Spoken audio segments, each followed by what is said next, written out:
Hello and welcome to the OpenHouse Podcast. I'm your host, Ben Robitaille, and I'm Richard Thompson. And on the Open House, we pull back the curtain on what entrepreneurship is really like for reals, IRL. Each episode, we dive into entrepreneurs from every corner of the community to hear their journeys, the wins that felt amazing, the challenges that nearly broke them, and the lessons they've picked up along the way. And today we've got a wonderful guest, don't we, Richard? Yes, I'm so happy to introduce to the world Mercedes Gidge, also known as Sadie, a new nickname that we've kind of moved to this level here. Ooh. I thought, the world needs to know a little bit more about what she does and what she represents, including the program of Junior Achievements, which I think is battling a huge epidemic in the world regarding financial literacy and the struggles that we're seeing in that side of the world. So I wanted to have Mercedes on here to hear a bit about how she's doing in her new role and a little bit about where she's come from. And I thought the world would enjoy that. So thanks for coming on, Mercedes. Welcome to the show. Mercedes, I don't know if I'm on Sadie's level yet, but maybe by the end of the episode. So I'm one of those people who I've never heard of Junior Achievement. I'm still working on regular achievements, personally. So what is Junior Achievement? So basically, like in a nutshell, Junior Achievement's just a non-for-profit organization. It varies around the world depending on what it does, but here in Canada, we're focused on financial literacy, entrepreneurship, and work and career readiness. So kind of giving those, bridging that gap between the skills that kids don't get in their curriculum, but need to succeed outside of the classroom. Which is so important. We all have kids, so we all want that for our kids. Right? Yeah. And we're like, totally. Why isn't school doing this a little more? They're just let's learn how to play Play-Doh and not learn how to live in the world. Spaghetti Play-Doh is very valuable, Richard. Come on. So and this happens in schools, or is this a program external to schools that parents are having to sign their kids up for? So kind of mostly with the schools. So I work with a lot of the school boards and stuff. My area runs from Midland, Orillia, Penetang, this whole kind of Georgian Bay area. So I'll have in-class workshops. Me and Richard are going to go do one on Wednesday. Nice. At school. And then sometimes it's an after-school workshop, or it's a field trip, or we do an event at the community center, like the Midland Rec Center there that we did that last year. So it really just varies depending on what program we're giving out to the kids that day. Yeah, so I know you guys have, I don't know how many courses altogether. We've done Dollars and Cents, which is grade 7s and 8s, teaching them about budgeting, savings, shopping habits, things like that. This one we're going to do on Wednesday is Entrepreneurship, which I'm super stoked about getting in to talk about, talk with high school kids. It's going to be awesome. So a lot of things going on with that. I feel like I've been on a little bit of a journey, and Richard can attest to it. So do you have any senior achievements programs that adults can get into, or? Well, a little bit. Sometimes we try and adapt it, but I feel like it honestly, when you try and adapt it and make it even more better to grasp for an adult, it's a lot of the people still don't even have those basic skills. So we're still finding that we can teach you the grade 7 dollars with cents, and you're still going to learn something. That's so true. Fair. So fair. Yeah, I think the entrepreneurial program, just from what we've talked about and looked at so far, I can, even as an adult, there's so much value in those programs. And I think that's why you have to target the children, because by the time we're this age, we've already made up our minds. We've already settled on all our bad habits. And we're not getting ahead of the curve. So hitting those kids early, oh my God, don't say that. Cut that one out. We're cutting it out. Yeah, sure. We'll talk to the editor. It's me.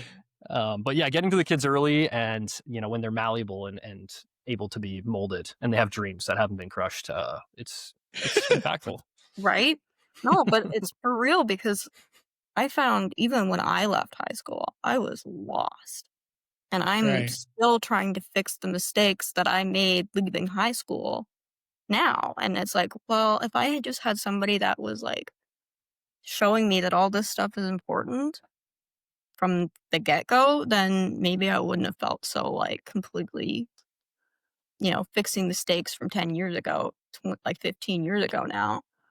Because that's part of it is, getting a good start compounds and it builds from there. And if you don't get a good start, no one teaches you also how long it takes to get those things fixed up. Yeah. You're working Yeah. on that for a long So you time, dig depending on yourself what a it is. hole and then it gets harder and harder to get out of. So it's important to have them before they make those mistakes. Know what you're doing with it. Right. I'll never Even if you forget I give had them a the great education, they're still going to dig a hole, honestly. Yeah. Too easy. I used to have a grade 11 French or math teacher who's like, "De creuses un trou, Monsieur Robitaille. De creuses un trou," which is French for "you're digging yourself a hole." I've been living there ever since. I was going to say, do you run that back in your head quite a few times? Oh, daily. Still in the hole, Ben. Oh, we're all in the hole. Yeah. But hey, we're working on it. Each day, a little better. That's right.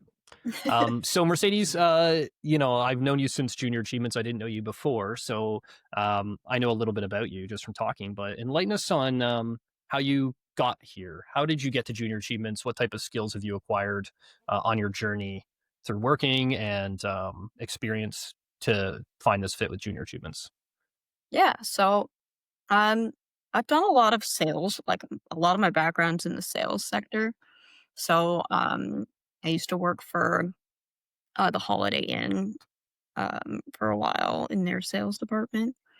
So I did a lot of just corporate sales, planning weddings and stuff like that. So, but all of my sales experience was all product related stuff or like some sort of service and stuff like that.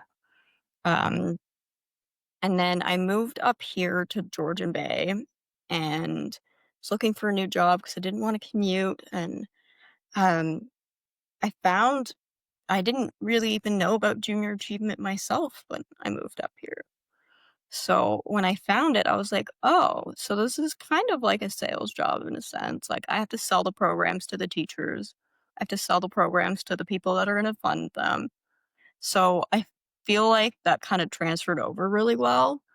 But in the sense of like what I'm selling, I don't think I've had something that I've sold before that I believed in like this. You know what I mean? So it's kind of like it's important to me. So that's why it's like been a really nice fit so far, I feel like. How do you feel like selling something that you believe in versus selling something you don't believe in? How do you find that process? I feel better. I mean, I feel like, it aligns more with like who I am as a person. I was always kind of like, what can I do to help?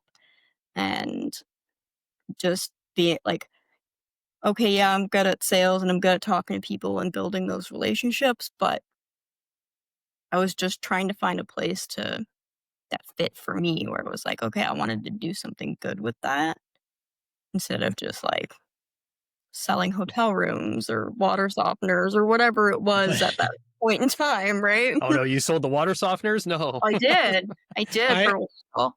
I have a dummy question. Did you see an increase in hotel sales after that song by Pitbull? Pitbull came out, the Hotel, Motel, Holiday Inn. Did that do anything for? Did we see a spike or? I think I was still in high school when that song came out, so I wouldn't know. We're the shot. Yeah. Just had that playing on all day while you're selling, just trying to get yourself motivated. Right. I do not like that song, so don't play it, please. We do have some really amazing, interesting stories from working at the Holiday Inn, though. I'm down. We're here for interesting stories. Yeah.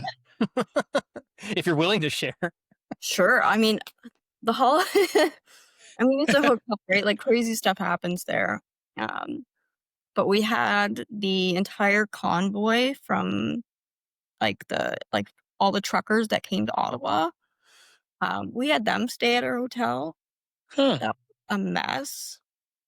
It was a lot of people. because they were so far out of town that they were staying in Holiday Inns like all around. And the amount of like police that had to be called and like rowdiness of these people, like it was nuts. Huh. Yeah, Huh. I put out a few fires, that's for sure. Called the Like cops times. literal fires? Not literal fires, but Okay. one time I walked into a hot water tank exploding in my back room at like 8 p.m. on a Saturday. So Best that was, time for that to happen. Yeah. yeah, Right? Is there ever a good time? What? no. I mean, during working hours, I would It's hope would easier be because Yeah. nobody's there. They're working. right. But Right. Saturday night, everyone's yelling at me for a hot shower. No. Yeah, let's go blame this girl at the front desk. Oh, She's the it's problem. full on. I've had people arrested for like jumping over the front desk at me. It's Oh my God. big. I've worked in bars like all throughout like, college and stuff like that, and I've never had as crazy of like customers as I did at the I was going to say, did you have to bounce more people from the bar or from the hotel? hotel. Well, the bar is mostly like get out, but the hotel is like more of a process, right? Fair. Plus, there's no bouncers at the hotel. There's bouncers at the bar, I assume, right? There's So- no bouncers at the hotel. I just have a panic button on the desk if I need it. Oh my Wow. goodness. And you're a pretty petite girl too, so like, Oh yeah, I don't have that's kind of scary. Yeah. I feel like you could throw a punch though. You look ferocious. She is a mom, so she's got that mom strength in her. Right? She's- I Very feel nice. like a couple people will probably attest to that. Maybe. Ben's a good judge of character. He reads it. I Yeah, so you try. were living up near Ottawa then through that. But I know you've mentioned to me that you've lived in many different places, right? Yeah. All across Quite a Canada. few. Your dad's work that kind of took you around? Yeah, so I grew up in Newfoundland actually. Oh, And then how you doing, boy? That was bad. Sorry, Well, Newfoundland, if so you're bad. listening to well, when I this. got back from there, and then maybe the accent would have been stronger. Um, but then I went to college in BC, so I moved out there. Just kind of tried to explore as much as possible of Canada, I Oh, guess. wicked. What brought you back? BC is so beautiful. I know, but it's so expensive. You okay? Yep. Okay, that's a good reason. It's the answer to everybody. Every person that's It's lived in just BC come back. costly. Yeah, you can look at the mountains every day, but at a premium. Exactly. Okay, Cool, and then so- after BC, back to Ontario. Yeah, so that's when I had my daughter. Was right after college, and that's really what brought me back. Was, had my daughter, moved back to be closer to family, and the support, the village. Takes a So community. important. Exactly. important. Yeah. So I kind of around Ontario a little bit from there. Yeah, some would say Nice. Ontario is expensive too. So you went from yeah, the most expensive province to the second most expensive province. right. But you have the family, which is nice. Yeah, I was super the important. only. Yeah, the ideal would be to move back to Newfoundland because it's really cheap to live there, but there's no Right. opportunity there either, right? So sometimes it's hard. Well, you can always And the visit. weather I think isn't that's the as- beauty of it. Also at a premium cost because we live in Canada, so you can only visit at an expense. Hate that. So now you're in junior achievements. You found a place that you love working in.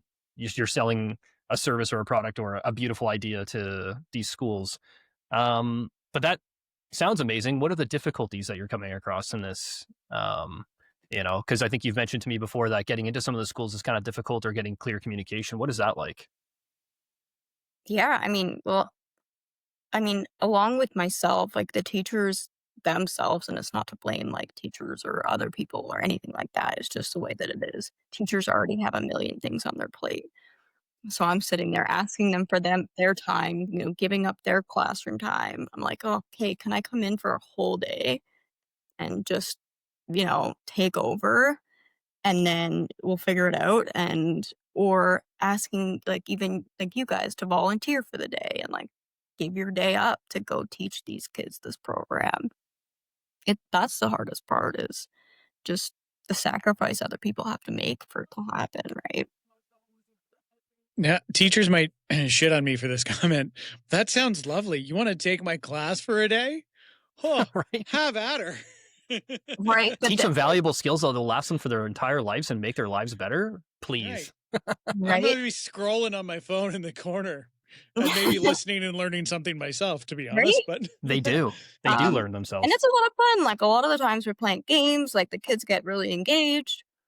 But yeah, I think a lot of it is the bureaucracy of it with the school boards and this and that. And, you know, they have to follow the Ontario curriculum, and the school boards are trying to push that on them. And then, Right. so it's just, you know, there's just so many layers to it. Yeah. Sure. I guess, like, I would imagine that anything government regulated is just layers and layers and layers. Me and Ben deal with that in our jobs. We have regulators that just add compliance and rules all the time. But it is such an important thing. Like, why are we not in these schools all the time? Right? Like, they're lucky I'm not selling at them, because I would be berating. I would be so aggressive. That's how I am as a salesperson, as you guys have found out. Richard, with that mustache, I don't know if they'll let you anywhere near a school right now.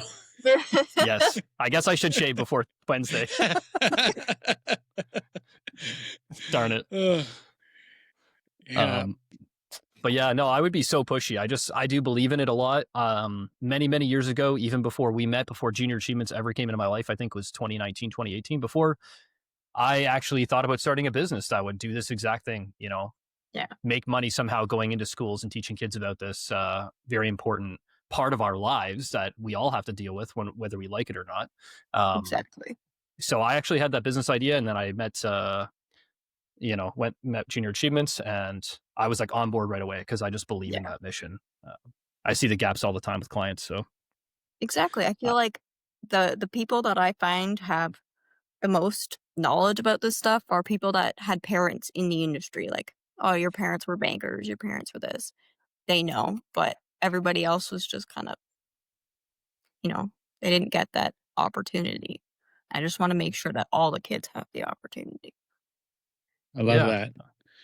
So when you're talking to them, I mean, you've gone across all the hurdles, you've gotten through teachers, principals, whatever, to get in the classroom. Once you're in there, what is that student like feedback like? Are they generally pretty receptive, or is it like 50-50? It varies classroom to classroom for sure. And it day to day, I'm sure that can vary as well. It's just going to depend on where the kids are at that day. But getting them engaged is really like, once they do switch on and get into that mode, then it's a whole bunch of fun, and you can see the clocks turning and they got something out of it. That's when it's really like awesome of a day. You're like, oh, okay, that kid actually learned something today. They came out and was like excited about the day. Sometimes it takes a little bribing. Sometimes I bring candy, sometimes, but you get them into it and then they'll learn something. I think one of my favorite activities it's not one that we've delivered before, but it's an Economics for Success, it's called. It's a program that kind of, it does financial literacy with career readiness and like, okay, planning for the future. And we give them kind of some choices. Okay, are you going to rent a house or buy a house? So they have to go through and make their monthly budget. And after they make a monthly budget, we give them a paycheck. And if their paycheck doesn't work with that budget, they have to go back through and like rebudget work for what they get paid every month. And like the kids just love it. I don't know why. They think it's so funny. They're like, like some of them, and all the jobs are different. So some of them are like, oil and gas executives that are getting like a lot of money, no worries. And then some other guy's delivering pizza and he's like, I gotta live in a box. Like, what am I gonna do? Right. And it just kind of puts it into that perspective. Like, yeah, if you're not gonna have a plan, then hey. And when they're budgeting and like giving them numbers, are you giving them like real world numbers? Like, hey, if you're an exec and you're making a couple, multi six figures or $30,000 a year? Or... Exactly. So I find it takes a little bit longer to update. So it might be a little, like a couple of years behind. Right. but I think it's pretty close. Numbers are numbers, and they're all going to make sense. The whole idea of it still fits. Yeah. Right.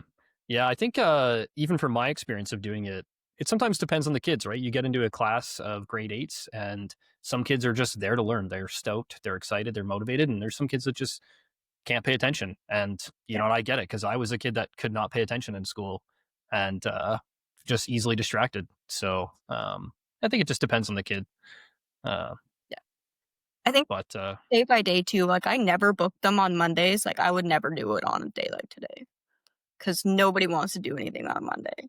Just not happening. And Fridays because nobody wants to do anything before the weekend. So they're in that mindset of like, just, oh, we'd have to like sit here all day with this lady and like talk to her and do activities and stuff. And so, yeah, like I'll book Tuesday, Wednesday, Thursdays, and then try and stay out of the Monday, Friday just for that reason.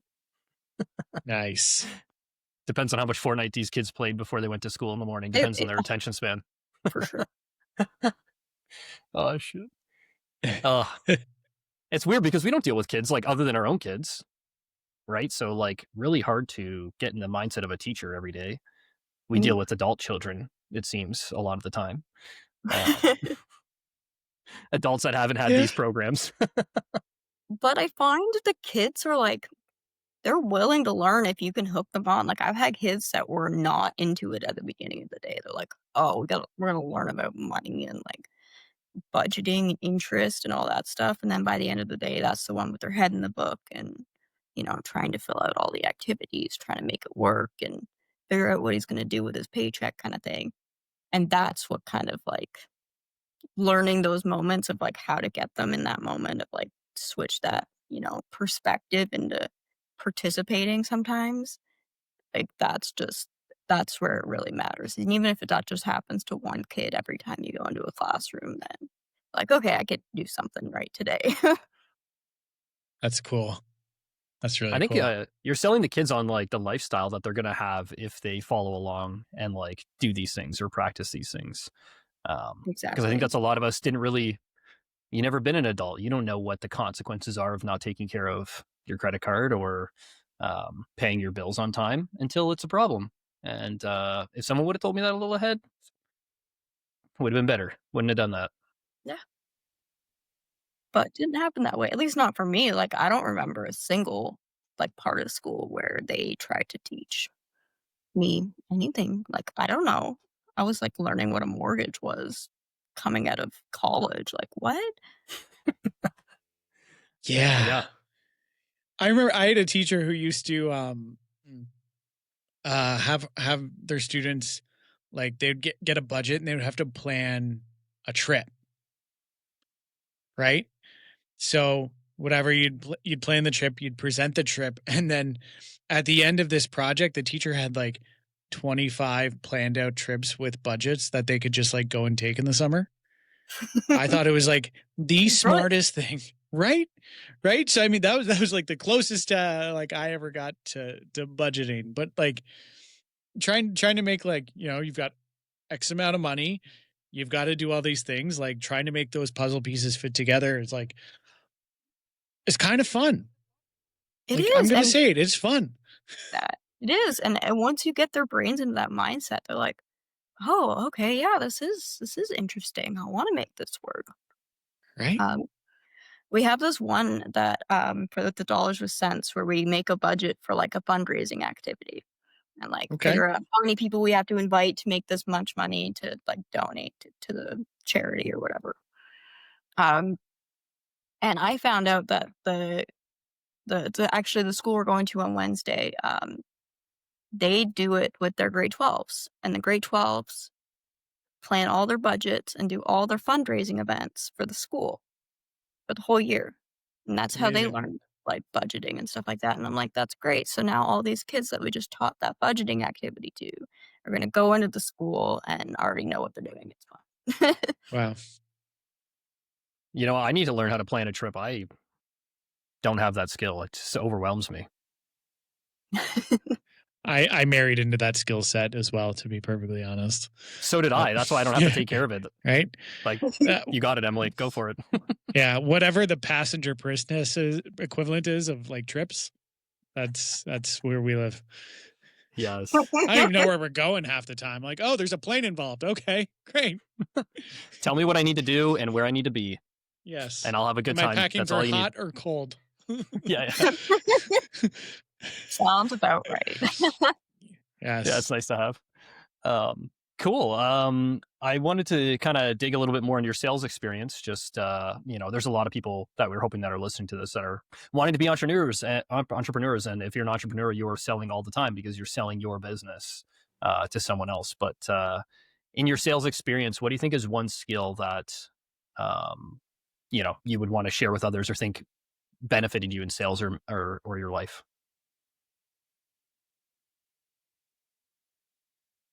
One skill.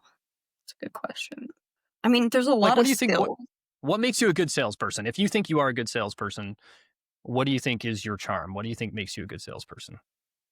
An ability to connect with other people. I think that's the number one thing. If you can't figure out what somebody wants or needs, then you're not going to sell them anything because you can't figure it out. So I think that's just the biggest thing is being able to build relationships and being confident enough to go in and be like, hey, I know nothing, but I'm trying to sell this to you. And not that, I know nothing, but I don't know, you know what I mean? Like, just being like, I think you said it right, though. Assuming you know nothing and you're just Yeah. genuinely curious to find out and learn, let me ask you these questions so I can get to know you a little more, find out what you need or what I can offer you. exactly. Exactly. I think that's something all of us, I think, just knowing Ben too, from what I hear from your clients, is they love the way you connect. Oh, I fooled all of them. That's great. Good to hear. I think part of that is I think some of the, this is just my own personal opinion, take it or leave it, but like a lot of the best salespeople do more listening than talking. Yeah. If you can ask the right questions to elicit like that person to just tell you what it is they're looking for, because it might not always be obvious. I think that's where you can like go deep on those, on that where you can provide value for them. Exactly. Yeah. I think that's the skill that, like, if you didn't say it, we were all thinking it, is listening. It's the most underrated skill I think you can have, period, in any part of your life. But yeah, it does make you a good salesman when you can listen to your client. Mm-hmm. It's what opens the doors and the right questions. Outside of junior achievements, what kind of things are you into? Are you doing any entrepreneurial things yourself? Well, I got a couple side things on the go, I guess. Okay, all right. I do a lot of like craft fairs and stuff as well because I'm a I little love crafty that. on the side. So just What are you crafting? I don't know, a whole lot of stuff. I've got a lot of artsy stuff. I like to do resin crafts and stuff like that. Oh, Yeah, just whatever I can. Really anything that I can just kind of get my hands on. I've got all the machines over here and just figure it all What's out. all the machines? yeah. Are we talking like CNCs or like? No, I would love one of those though. Right. Yeah. Yep. Like the crickets and Okay. what do you call it? Heat presses. I've got all the tools out in the garage Ooh. for all the woodworking stuff. So yeah. Are you watching a lot of John Malecki on YouTube? Like all his woodworking stuff? No. Oh, he's a good one to watch. Yeah. John Malecki. He was like a pro football player who Okay. who like started a woodworking shop and then a YouTube channel and just exploded. Yeah. It's a good watch. Sorry, sidebar That could there. be you. Oh, That that's could be you okay. next. Right? I can always appreciate like knickknacks and things like that are like hand created because I have no skill for that, no patience. So I always appreciate people that are into that. Easy sell for me. Is there an Etsy shop? There is, yeah. There is? Okay. Should we probably link to that in the description of this podcast, I think, eh? Heck yeah. Yeah. Christmas is coming up. Need those stocking stuffers. Yeah. Absolutely. What is that venture like? Are you branding yourself? Are you like... Not really. I wish I, had more time for it. I just feel like between all my other work and this and being a mom, sometimes it gets sidetracked. So it kind of Oh, it's like last on the priority list for things to do. do those things take a lot of time? Yeah. Oh. I would say so. Yeah. Yeah, no, that's fair. Yeah. I think, so what made you get into that? Like, where did you start with that? And has it been a long time coming, or is this new? Always just kind of been crafty, like going back to a kid, like just always making stuff and just I think it always just kind of focused me. So I'll be like making things and like doing other things at the same time and just, so I don't know, I just kind of always been doing it and then started making t-shirts for people and then it just kind of developed and, went on from there. So Nice. I need some t-shirts made. yeah, I'm thinking about doing some branding stuff, some merch, got you. just for me to wear. We might need some podcast merch at some point. There you go. Once our stream numbers just explode, we'll have to create a little store and maybe find someone who can make some t-shirts for us. Sorry, I don't know where to look so that you think I'm looking at you, Mercedes, but I'm looking at you. I'm sure you're down. The cricket sounds cool. My sister uses that all the time. She makes all sorts of stuff. I think it'd be sweet. I don't know about you, Ben. I think you'd be into this. A 3D printer. Oh yeah. My brother-in-law did that for I think he's still doing it. He made us all like Christmas gifts and like here, actually. Gotta show you this. He made deja vu. Right? Have you shown me this before? I don't know. So during the pandemic, my wife got really into the Switch. So he made like a beer holder that you can put your Switch controls in. Oh, there you go. So like you can like drink the beer and still be playing at the same time. What about the games that make you like have to move the remotes? Just like shaking up your beer? Yeah. Yeah, there's maybe a small design flaw there, but I was gonna say. But in theory, cool idea cool. though. Cool idea. Yeah. Nice. So 3D printers on the list. When you're not working, not doing crafts, you've got like a free afternoon. What does that look like? What are you doing? Are we movie people? Are we going out for like a hike, a walk in the park, farmer's market? Like, what do you do to unwind? Yeah, I'd say a book on the beach if it's summertime. Oh. Or if it's starting to get into the season, we're not quite there yet. I would say on the back of a snowmobile or something. Yeah. Nice. On the book end of things, are we in our how do I call it? A fantasy smut era? A little bit. That everyone seems to be in right now? I guess. Yeah. I read the Dragon one. It's pretty good. It's actually a really good book. Fourth Wing? Oh, I'm just reading that now. Yeah. Okay. Oh, yeah, I just finished it. Yeah. She seemed like she was unsure if she was in that phase, and then you guys just nailed it. Yeah. She's in that phase. I guess I am in that phase. Our wives are too. That's how we're influenced. There you go. Right. Are there any I don't want to call them self-help books, but personal improvement books or anything like that that's striking a chord lately? Oh, I've got a good one that what was it called again? It was really funny. I think it was called oh, hold on, let me pull it up on my Audible. I think it's called How to Unfuck Your Brain or something like that. That's definitely a book. Yeah. Nice. Would it be a Mark Maron? I don't know. I can't remember. I'm terrible with authors. I could never remember them. But I think it's always fun to have those self-help books that are like funny as well. Yes. Because it just helps me laugh at myself a little bit. Right. Self-deprecating is always nice. Exactly. I think that title just sells. Like if you're going to sell a book and it's How to Unfuck Your Life, it's just going to sell. Yeah. Yeah. Yeah. Nice. Yeah, I haven't been reading that much. I did start the year reading quite a few books. Probably like 7 books in this year, something like that. But it wasn't a mission of mine More to than read a I lot more. would. Oh, I wish I had time to read 7 books. Oh my god. yeah. But My now I'm wife's doing Yeah. other things. Like I want to do a million things at once. So if I actually sit down and make myself read it done, it's got to be good. yeah. Yeah. Yeah. I think my wife's at 34. Oh goodness. I know. We've stopped talking this year. We just she spends all her time reading, and I spend all my time crying about how bad the Leafs are doing. Oh my God. But I still watch them. It's like a car accident. You can't look away. You just gotta keep watching. That's when you know you have an addiction, when it's causing you pain, but you still do it. Yes, it's a toxic relationship. Lately, oh my God. I Yeah. cannot with them.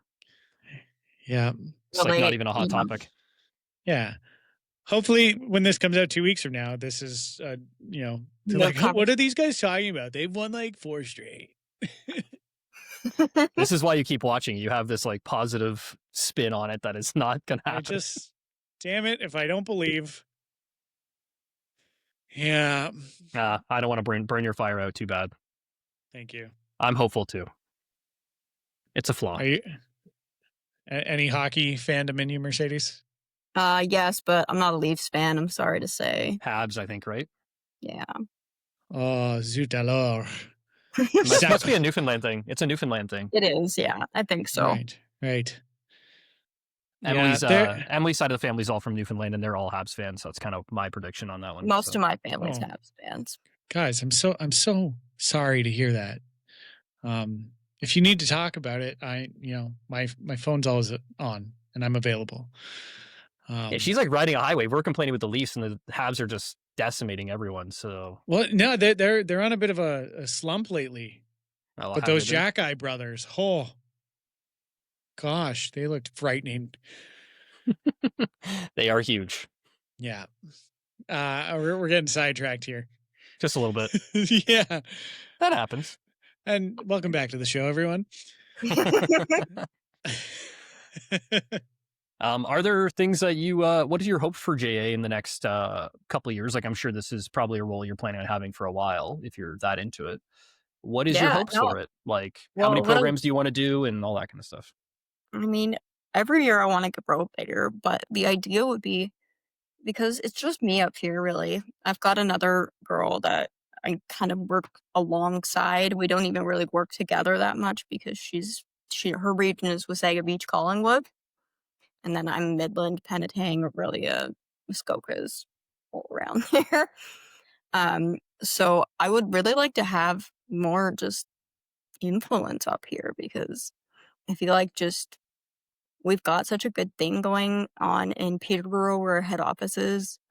We've got huge events there. There's so much impact on the kids down there. I just want to bring that up here because it's so important. And with the NEO community, so the Northern and Eastern Ontario, JA, we have like the most rural part of Ontario and the most spread out part of Ontario, because we've got Ontario split up into 3 parts. So we've got Southwestern, Central Ontario, and then North and Eastern Ontario. And North and Eastern is pretty much Thunder Bay to Peterborough to, Wasaga Beach, that whole side of Ontario. And it's so spread out. And we just don't have the resources like the other big cities do. So just bringing that awareness to the smaller communities up here for us is so important to me. And it's probably why I haven't given up the other side of Georgian Bay yet, because I want to build it up higher. So I'm still traveling to Huntsville and Bracebridge all the time just to keep it going, because I'm just trying to build it up here where, maybe one day there'll be other people on my team that are going out and helping me find volunteers and helping leverage investors and such. That's pretty hype. Those are good dreams. Right? Yeah. I don't know. I just want to do something good for this community that with JA that I found like a sense of. Like, I've never had a sense of community before. And being part of JA has just shown me how important it is. And just helping build that community, you don't do it unless somebody's doing it. You know what I mean? So The only way you're going to feel like you're part of the community is by being in the community, and JA is just giving you that place in the community. And that's why you probably feel that sense more than ever. I feel that way about even my job right now. Like I can go to events, I can do things with JA as well, where I'm just out and about meeting people, being in the community. You know, you're not in a corporate job where you're sitting in a box, not being able to talk to anyone, living inside that world. Everything else doesn't exist. I think that's beautiful. What do you think is funding the obstacle for you guys to expand or to get to that degree or influence? Like, what do you think is going to make that difficult for you growing that way? Yeah, I would say like just the funding aspect of it and stuff like that. That's the problem, is that because that we're so spread out, the funding gets so spread out for us. And then it gets concentrated into the bigger areas. So Peterborough gets more of it than we do. But that's why we have to tap into this like kind of local area. Because it's not like we don't have money in the Georgian Bays and Muskoka areas. There's tons of it here. We just need to get people caring about our kids and like where they're going to be in 20 years. Because I feel like that's the biggest thing that people are afraid of. When you hear about the future, it's like, well, what's our economy going to be? What are we going to be sitting at financially at that point? Because I'm sitting here like, retirement is a new like thought process for me. And I'm like, are we even going to be able to get there? So just to give those people that opportunity, I think is just so important, or at least that comfort to know what to do in those situations. I think. How you feel about retirement, Ben? You feel the same way? Could you relate to that? Just had a meeting with our previous guest, Shannon Mordson, last week. And the number that we need for retirement is insane. Spooky. Yeah. So, Ben's got to get out and sell some houses because my God. It's definitely is daunting. And, I think you're a kid. Yes, go out, like, make some mistakes, whatever. But like, if you can limit those and really like have that in the back of your mind when you're making decisions as a teenager, I think that would go a long, long way when you're in your 30s, 40s, 50s, 60s, thinking about retiring. Yeah, no, for sure. Because I just don't want my daughter to be picking up all of the pieces like I was, and just trying to figure out how to keep it going after I've made all the mistakes, because mistakes are fine, but some mistakes are to set you back a really long time.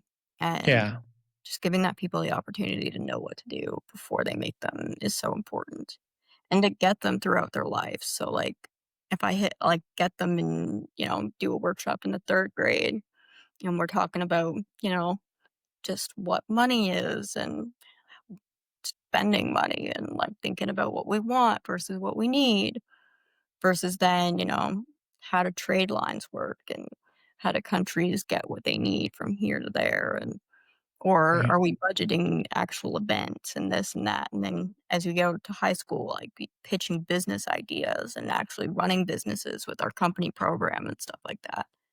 I just think that, like, especially entrepreneurship too, like it's just such an important skill set to have in every single industry. Mm-hmm. It's like not even one skill set. It's like 10 skill sets. You wear every hat. You have to do everything from marketing, accounting, selling. Like you are every department, right? I'm so curious to see what these kids say on Wednesday about what their business ideas are, what their idea of what an entrepreneur is. I'm hyped to see that. Maybe I'll be like, I hope I'm not let down. I hope they're like, I think it's exciting. I think it's going to be great. I think that, and that's the thing, is that kids are so imaginative and creative. So like hearing those ideas, it's just like, get them thinking about those things, like get them figuring out how to turn those ideas into a business, right? Like, because they're the ones that are thinking, well, this could be better, but how do we get them to think about how do they make it better so that, they can capitalize on that? And yes. So how are you teaching your little one about all these things in day-to-day life? It's a good question. So I got her first debit card last year. Oh, started. And it was actually a really cool one. I don't know if you guys have heard this for your kids. It's called Mido with RBC. Okay. It's on your phone. Your kids get a debit card. You control everything. Like they can earn money by doing like chores and stuff. So if they go clean their room, they earn $1, like send it over to them kind of thing. So we're kind of starting that little process because just learning responsibility and like, okay, your money's not coming from just nowhere. Like, Mhm. it got to come from somewhere. So either you're working for it or you're earning it some way. And just like teaching her about that stuff. I think that's important young. I want to That's hear cool. more about this thing, Mido. That's what it's Mido. called, Mido. Yeah. MYDOH. Mido. My Yeah, dough. Mido. Similar to Play-Doh. So, okay. Yeah. Good start. Yeah. And it's through RBC. You just set them up. And it's an app on my phone, and I just send her money if she's earned it, or if she gets birthday money, she gives me cash. Sometimes she'll tell me to go put it on her bank card and stuff like that. And she's saving up for a computer right now. I don't know what an 8-year-old needs for the computer, but To start a business. right? She Right. wants to do a YouTube channel. Ah, Yeah. that's entrepreneurial. All right. That's cool. Yeah. What are you going to say about the YouTube dreams there, Ben? What's your thoughts on that? No, I'm in a YouTube mastermind. So if she has questions, you can send her my way. That sounds good. Ben is you're all over the place, man. You're on all sorts of stuff. It impresses me how much you take on. Oh, stop. But yeah, the YouTube thing, man, that takes a lot to like get out there by yourself. Like at least we get to do this together or with other people. But like to get out there by yourself and talk in front of a camera for a period of time, that's good. Yeah, I don't know how you do that for that long. So I'm like sitting here being like, thank you guys for filling in the spaces that I don't know what to say right now. Well, I don't know if you know this about me, Mercedes, but I'm an actor in my other life. So, Okay, yeah, I think Richard's mentioned it a little yeah. So, I mean, I know my way around a script. bit. Right. So as long as it's written out for me, I can say my lines and usually get through a video okay. But I think it's one of those things. It's like anything. Like if you pick something, like don't just try it for like 3 months and be like, oh wow, this doesn't work. Like I've been putting videos on YouTube for the better part of 2.5 years. Okay. Without doing any real learning until like the last 3 months. But I say real learning in quotation marks because I've learned a lot from the videos over the last 2.5 years. Yeah. So, if anyone's listening to this and they're like, oh, start a YouTube channel or like do something along those lines, you're going to put in a lot of hours and a lot of effort before anyone sees anything. And that's okay. Like learn the craft, put in the time and I think it'll get there. At least I have to believe that because I'm still putting out videos, damn it. This is your mantra to yourself every day. Yeah. Part of the like, unpaid labor behind the scenes of like, getting that skill set up there. And I think that might be lost on a lot of kids these days. I think delayed gratification. That is something hard to teach. I think there's also too been like a shift of this, like, you don't do, you only do what you're told to do and like what's on paper and this and that. And like, only do what you're paid, your wage, blah, blah, blah, whatever. But it's like people don't understand the value of like going beyond that and putting in that extra work and how much further that's just going to get you by just showcasing that initiative instead of just doing what you're told. And, so I think that speaks to itself and like just trying to get these kids to do something. That is a great statement. I think that's one of the most entrepreneurial statements I've heard on this podcast. You need to work for free so much to find the value and build your business and honestly just get the experience to make the mistakes like Ben has and learn. Your skill set doesn't come from anywhere, right? So like, yeah, like you said, if you're posting on YouTube for 2 years and people aren't even seeing it, you're still building that skill set, right? Until it blows up and everybody sees it. And then now you know what you're doing. So it's just that has value into it. So I feel like that whole culture of just like, okay, well, this is in my job description. I don't do anything beyond that. Oh, well, nobody's seeing what you can do beyond that. Right. The point. That's deep. That's real deep. So true. I think any job I've ever had or any promotion, I've always just done things that other people don't want to do. And that's just what separated me. It's not because I'm smarter than someone. It's not because I have skills that they do not have. I just do the things that are beyond my job or things that no one else wants to do. And that's so valuable to people. Yeah, definitely a lost art. Just working hard. Something I hope my kids get. I don't know how you get that to your kids. Yeah. Violence? Yeah, like that's kind of how it was for a lot of us. I don't know. Yes, yeah. To be honest, like right? Just have some hard discipline. It was a different time. It was a different time. My God. Yeah. I mean, heck, my dad grew up in the 50s. Like, you can be sure that was part of his upbringing. Oh yeah. Yeah, man. Yeah.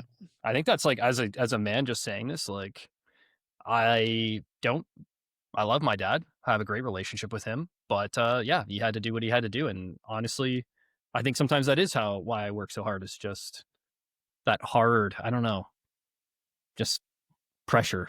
I don't know. Yeah. 100%. And I think do I want to do that to my kids? I don't know.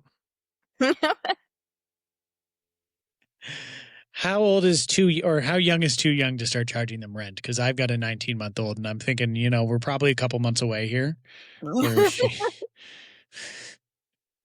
She's not even at the teenager stage, dude. You haven't even got to the hard part. Yeah, wait till the ones.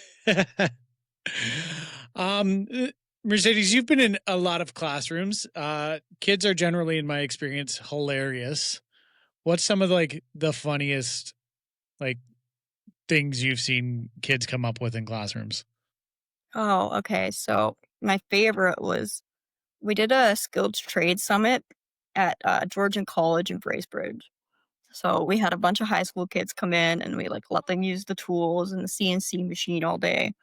And basically the project was they were building like a toolbox or something with a handle on it.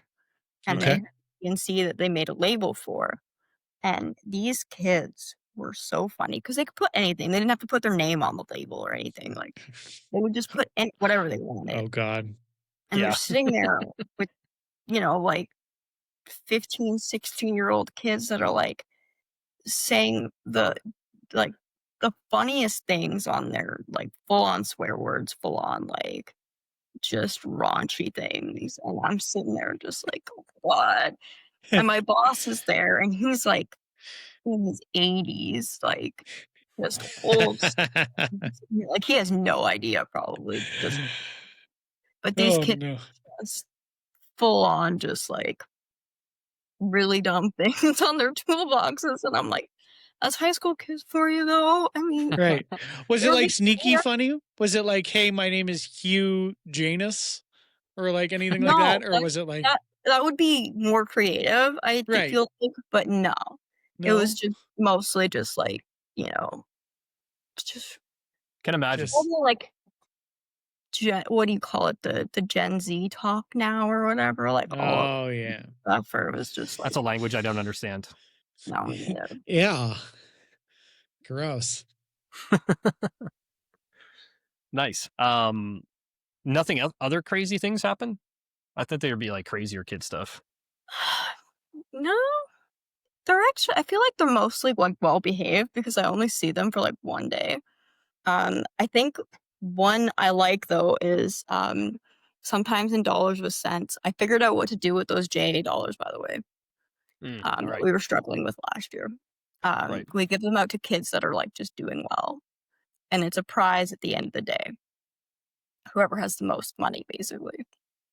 And I had kids coming up to me and being trying to barter with me and trade and be like, I'll do this and I'll give you back more money at the end of the day if you just give me a start. And I'm like, okay, but and at the same time you're trying to get them to chill out and be like, I'm not just giving you money, just hold on.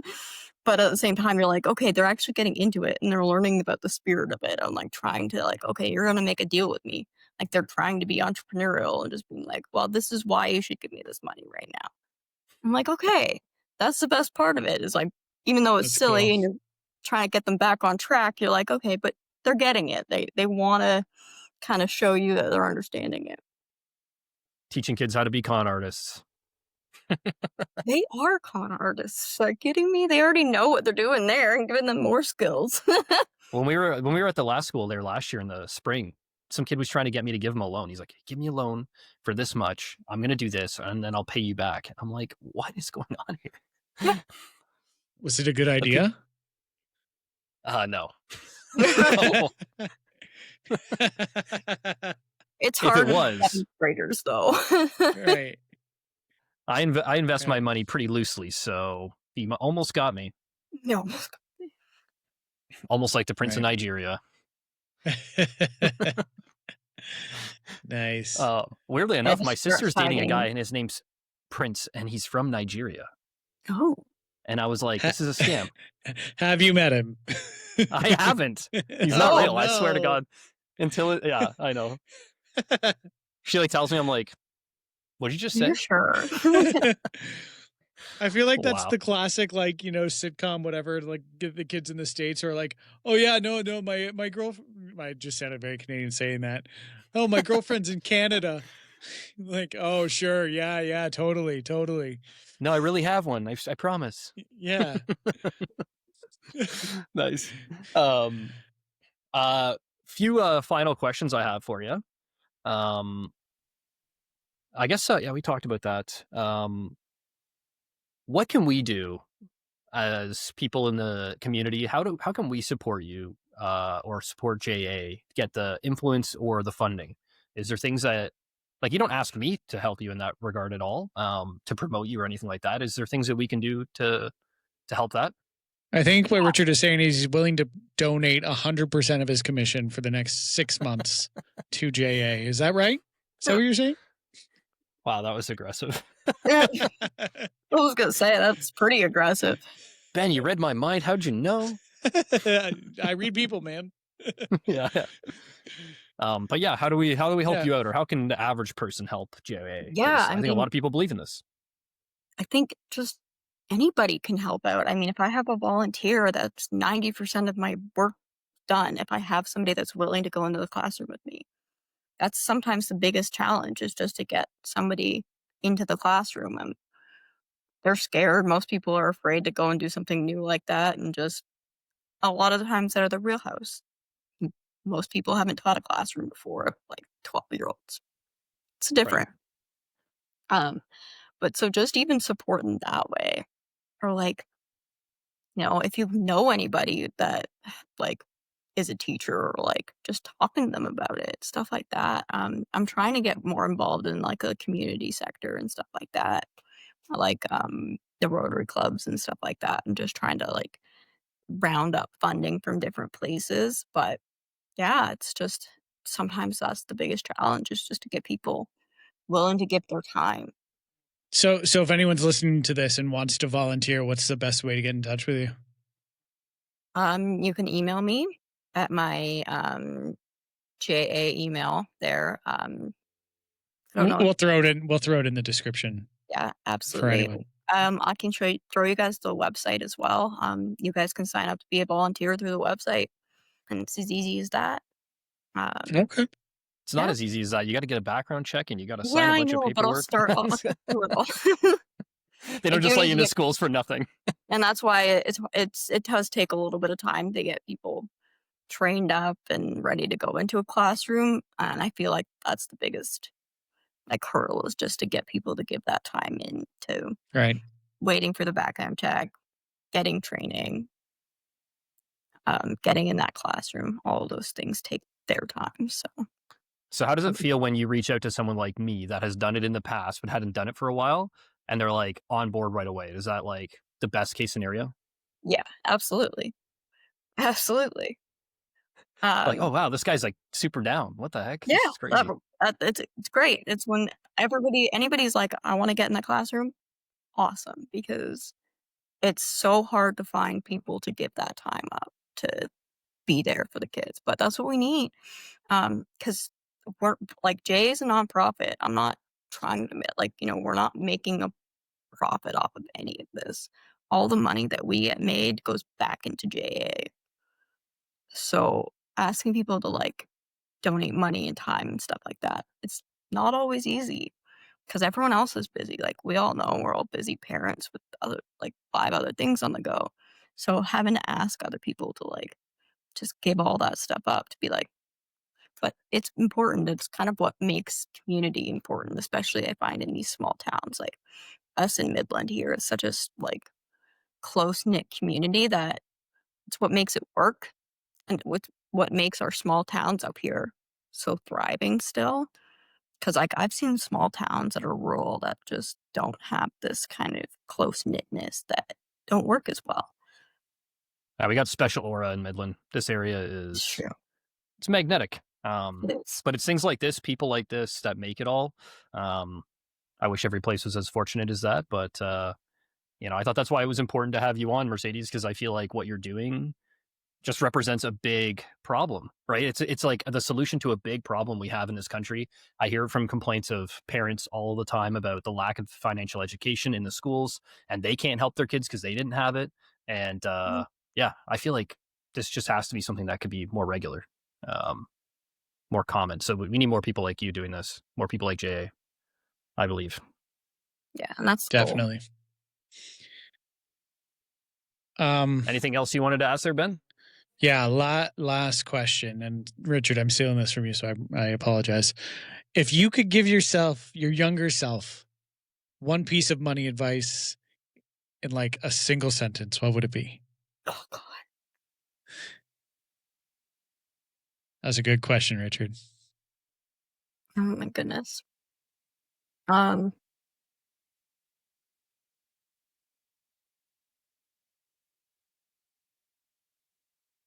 Maybe don't get that line of credit I didn't need. What age was that? Fair. 18, 20? No, yeah, 19, something like that. That wasn't very old. 19-year-old with a line of credit is dangerous. I thought that was the better solution to an OSAP loan, and it was not. It was a student line of credit. Yeah. Yeah. For college. And I was just, 18 and free and moved across the country and ready to blow a bunch of money, really. Like nobody had ever taught me like what to do with it. And I found when I moved to college, I got this line of credit and I was like, it's supposed to last me the whole year. And then I was sitting there taking part-time jobs at the end of the year trying to pay my rent and stuff like that. And I was like, yeah, I wasn't taught how to deal with this at all. I just felt so lost when I went out on my own. So yeah.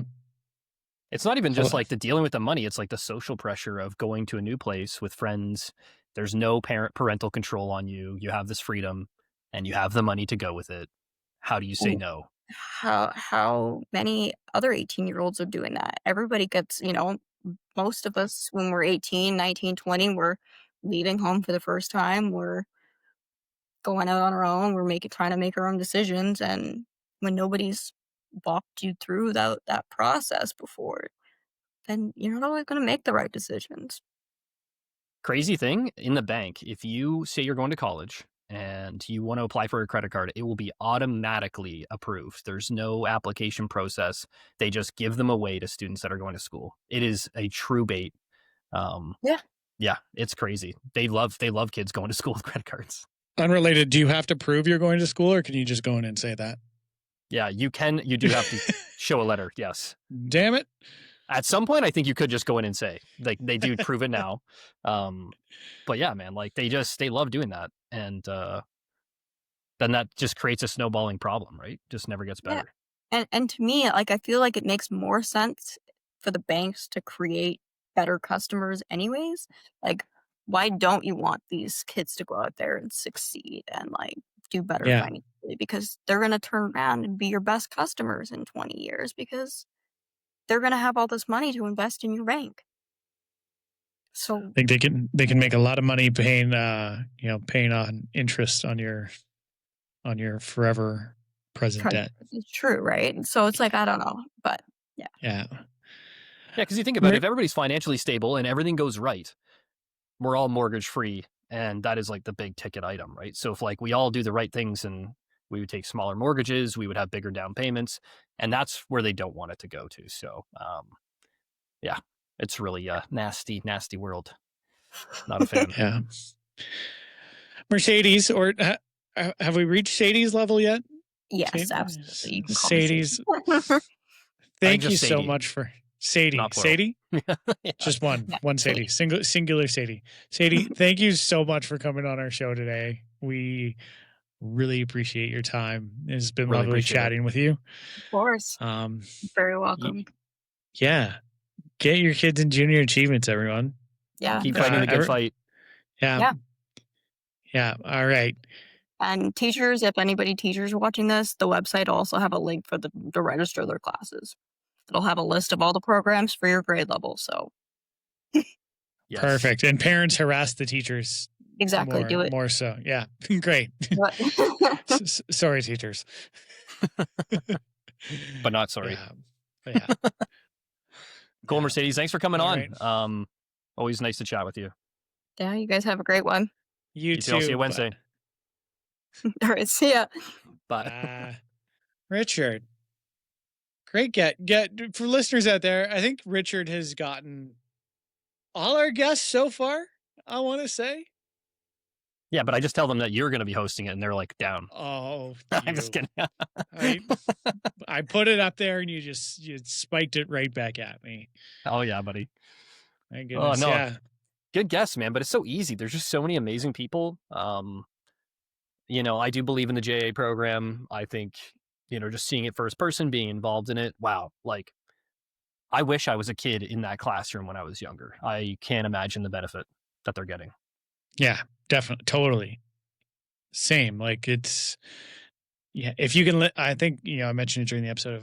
If you could limit some of those mistakes, I mean, again, you're a kid, make mistakes, sure. But like, if you can give yourself a slight advantage by just having some awareness and education around these topics coming out of high school, then man, looking down the road, like you can be that much further ahead. Yeah, I think it's all your habits, right? Like finance habits, health habits, these type of things. The earlier you have it in place, the better. And I think there's people, maybe even like we can relate to this, where you have some things in check, but then other things you don't. And it's hard to have all your buckets filled, but a lot of that's because your parents don't know how to support you in that way, or you don't get the right support otherwise. So you have these programs like JA, non-for-profit, coming into schools and just trying to control that narrative a bit better. They're just not making enough classes. Like, from my understanding, she has a real hard time getting into high schools, especially. Like, she says, oh, teachers have to give up one day. I'm like, yeah, one day to make like a literal difference in someone's life seems like a small thing to afford. Yeah. So I don't know. I'm a big believer in it. I will push it more, support her how I can. Yeah. Yeah. Love that. But yeah. All right. Well, thank you so much, everyone, for tuning in. We're a couple episodes deep into this now. We hope you've liked the podcast. Make sure you're getting subscribed on all those channels. Yeah, we put out episodes every week. Around the holidays, you might catch a glimpse of Richard and I. I might do a couple solo podcasts so you can learn a little bit about us if you don't know us already. Yeah. Anything you want to add to that, Richard? No, I think we've got some more guests coming that are going to be excellent. Absolutely. Really looking forward to that. And yeah, I'm gonna stump you some hard questions, Ben. So I hope you're ready to get vulnerable. Oh gosh. Okay. And I hope you do the same for me. I'm ready. Absolutely. We're gonna make it a tough one for you. Sweet. Well, thank you everyone for stopping by our open house. Hope you enjoyed the snacks, and come back for when the house is open. Bye. Bye.